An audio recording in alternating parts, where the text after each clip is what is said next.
Olá, eu sou o Carlos e sejam bem-vindos ao canal Seu Filme. E hoje eu vou explicar um pouco do filme chamado Kaidan, As Quatro Faces do Medo. Existia um monge cego e, para evitar demônios, ele pediu ao seu mestre para lhe escrever todas essas escrituras no seu corpo. Mas, no entanto, porque o seu mestre não teve cuidado, ele perdeu uma posição importante. E perto da meia-noite os demônios vieram com grande força e atacaram novamente, mas eles não descobriram o paradeiro do monge cego. E diz a lenda que há 800 anos, depois disso, os dois grandes clãs, Soitara e Minamoto, batalharam muito pela sobrevivência no mar. A batalha por si durou meio mês, a batalha feroz, e o clã Taira sofreu inúmeras baixas e gradualmente sofreu a derrota. E o seu imperador também veio a morrer na batalha. Vendo que eles não podiam vencer a batalha, os outros membros do clã não puderam fazer nada. A única coisa que eles puderam fazer foi trazer o seu jovem príncipe. Vendo que eles não podiam fazer mais nada, tentaram pular no mar para cometer suicídio, mas não adiantou. E de 800 anos até hoje, nesse mesmo mar, existem espíritos malignos, que sempre os atormentam. E nessa mesma praia existe uma espécie de caranguejo com rosto humano. O pessoal chama eles de caranguejo de Taira. E para suprimir os espíritos malignos do clã Taira, as pessoas locais construíram templos nas proximidades. Mas, inevitavelmente, as coisas estranhas continuavam. Há um monge cego no templo. Ele gosta do canto e conhece muito sobre as histórias do clã Taira. Naquela tarde, os outros monges do templo tiveram que sair, deixando apenas o monge cego sozinho no templo. E no meio da noite, ele de repente ouviu sons estranhos, mas ele não sentiu ninguém por perto. Por mais corajoso que fosse, ele senta no chão com medo e toca no instrumento de corda. E de repente, um lutador de armadura cinza apareceu na frente dele e disse para ele que o seu dono ouviu. Então, o ser convidou o monge cego para tocar uma música, e o monge cego não ousou desobedecer. Ele seguiu o lutador até o palácio.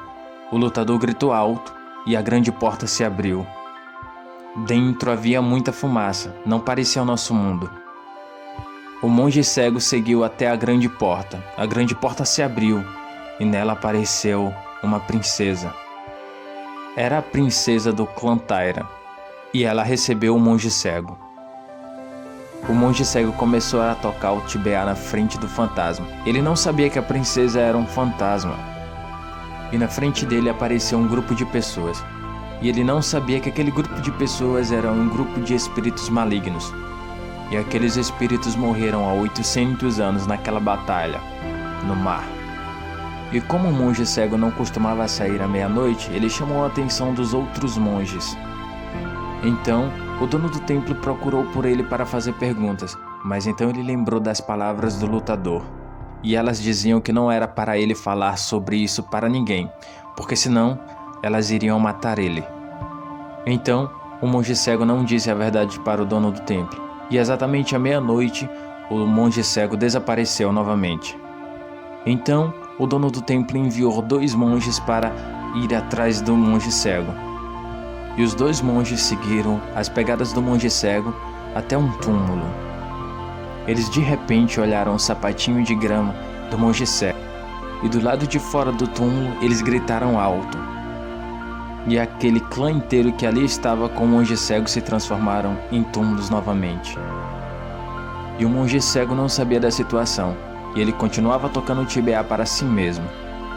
E aqueles 2 monges queriam arrastar o monge cego. Mas o monge cego falou para eles que se aquela música não houvesse terminado, ele sofreria uma grande punição. E os 2 monges estavam achando que o monge cego tinha visto um fantasma, e de imediato o arrastaram para longe. E de volta ao templo, o monge cego conversou com o dono do templo. E o dono do templo disse que estavam alguns dias atrasados e que não podiam mais salvá-lo. E aqueles que estavam enterrados naquele túmulo pertenciam ao clã Taira. E porque o monge cego sabia sobre o clã Taira, e por isso ele foi levado para lá. Então agora o monge cego resolveu contar a verdade para o dono do templo. E os demônios definitivamente não o perdoariam. E nesse momento todos do templo ficavam em pânico, e ninguém sabia o que iria acontecer depois da meia-noite. Então o ancião, dono do templo, chamou o monge cego para o templo. E então começou a escrever todas aquelas escrituras no corpo dele, e dizendo tudo isso, que os demônios não seriam mais capazes de ver ele. E o dono do templo informou para ele que não importavam mais quais sons ele poderia ouvir, que ele não respondesse. E que depois de passar a noite os demônios não apareceriam novamente. Então, o monge cego obedeceu e sentou-se na frente da porta. Então, chegou a meia-noite e os demônios apareceram novamente. Mas nenhum vestígio do monge cego foi descoberto. Eles não aceitaram, então entraram no templo. Eles procuraram por todo o templo, mas o monge cego estava sentado na frente deles, mas ele estava invisível para eles. As escrituras que foram escritas no corpo dele pelo dono do templo o protegeram, e os demônios não o conseguiam mais enxergar. O dono do templo escreveu sobre todo o corpo do monge cego, mas esqueceu de escrever sobre as orelhas do monge. O demônio olhou o Tibeá no chão, e incrivelmente olhou uma orelha flutuando. Então eles perceberam que o monge cego estava ali. Eles estavam muito zangados, então eles cortaram a orelha do monge cego. Os outros monges que moravam no templo, logo pela manhã observaram manchas de sangue no chão. Aí perceberam que ao escrever a escritura, eles perceberam que não havia escrito na orelha do monge cego. E a história do monge cego que tocava para fantasmas logo se espalhou pelo norte e pelo sul, e mais pessoas haviam chegado naquele lugar. E começaram a convidar o monge cego para tocar uma música, e ele nunca recusou. Pelo contrário, ele se ofereceu para contar a história do clã Taira. E desde então ele se tornou famoso, e todos para agradecer o monge cego trouxeram-lhes presente e muito dinheiro. Então o monge cego se tornou um homem muito rico. E assim termina o filme. E aí pessoal, se vocês gostaram do vídeo, por favor se inscreva no canal, deixe seu joinha e compartilhe o vídeo. E nos ajude no começo dessa história.